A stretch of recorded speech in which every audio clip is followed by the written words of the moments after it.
เจริญสุขเจริญรุ่งเรืองบรรยากาศเช้านี้หลังจากฝนตกเมื่อวาน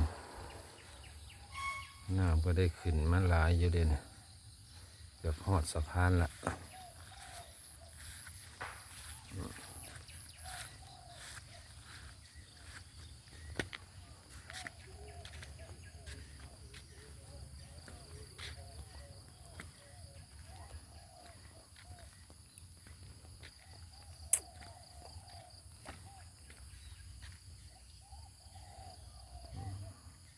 เดี๋ยวทำท่าทำทางสิตกอีกแหละ